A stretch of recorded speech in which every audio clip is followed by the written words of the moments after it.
civilmedia.mk. Слободно, независно, отворено. Откако актуелниот градоначалник на општина Штип беше назначен за министер, општината доби нов привремен градоначалник. Може ли да ни кажете малку повеќе за тоа на кој начин беше избран сегашниот вршител на должноста градоначалник и дали при назначувањето на нов градоначалник општината се соочи со проблем во функционирањето?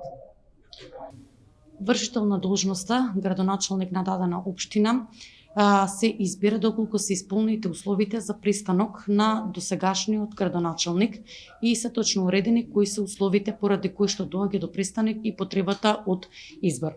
Вршителот на должноста се врши од советниците во Советот на општина Штип на тој начин што е иста постапката како она за избор на председател на Советот. Односно, со мнозинство гласови се избира еден од советниците кој што ќе добие најмногу гласови од вкупниот број на советници. Постапката, значи, до се формира кандидациона комисија која што така и ја сочинуваат членови на Советот.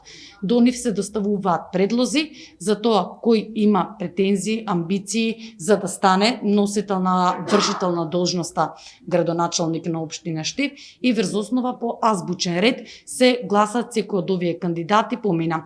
Кај нас имаше само единствен кандидат, моменталниот вршител на должноста, Јане Миланов, кој што со мнозинство гласови од Советот на општина Штип беше избран за вршител на должноста. Во однос на тоа дали како општина се соочивме со проблеми во функционирањето во овој период, можам слободно да кажам дека не дојдовме до ваква ситуација бидејќи навремено беа преземени сите действија во однос на известување до владата дека настапила ваква ситуација поради која што доаѓа до престанок, потоа истото беше проследено до собранието кое што со самиот момент на распишувањето на избори ние сме должни да избереме вршител на должноста. Значи една недела по распишувањето на изборите, веќе како точка на Советот на општина Штип се најде вршител на должноста на општина Штип. Во моментот се распишани локални избори. За какви избори станува збор и колку ќе трае мандатот на новиот градоначалник на општина Штип, но и од каде е потребата за да се одржуваат предвремени локални избори? Бидејќи Законот за локална самоуправа предвидува дека вршител на должноста може да биде најмногу 6 месеци, доколку овој период е до 6 месеци до следните регуларни избори, тогаш не би имало потреба од одржување на предвремени градоначалнички избори. Но со оглед дека наредните локални избори, кои што би вклучувале избор на советници и избор на градоначалник, се следната година во септември, тоа значи дека овој период од 6 месеци е подолго 6 месеци, поради што мора да има предвремени градоначалнички избори. Мандатот на лицето кое што ќе биде избрано за градоначалник ќе биде до следните регуларни локални избори. Каква е ситуацијата во Штип во моментот?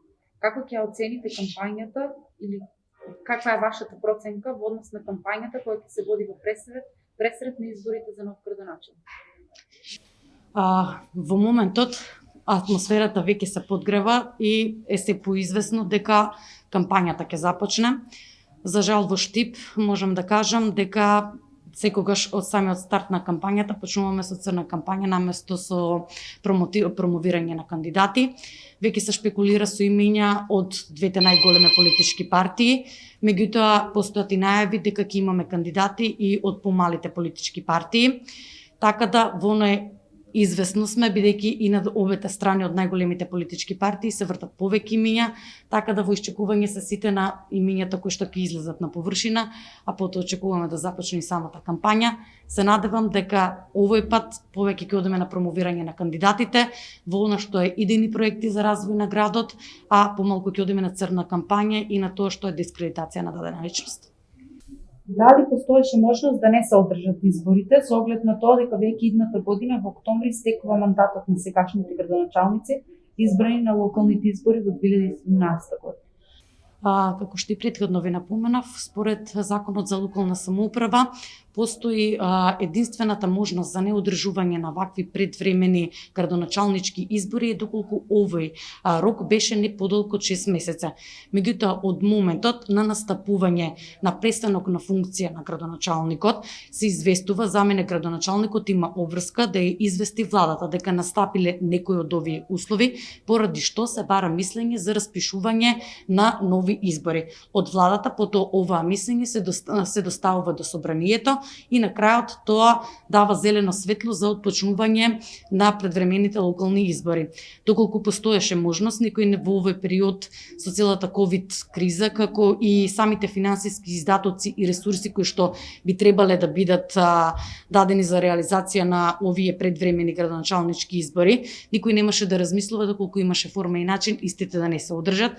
Меѓутоа станува збор за период, бидејќи министерот беше назначен на 1 септември до следниот септември, тоа речиси цела година. Така да ни постојат законски услови и можности како совршителот на должноста ние би можеле да останеме до крајот на регуларните локални избори. Civilmedia.mk. Слободно, независно, отворено.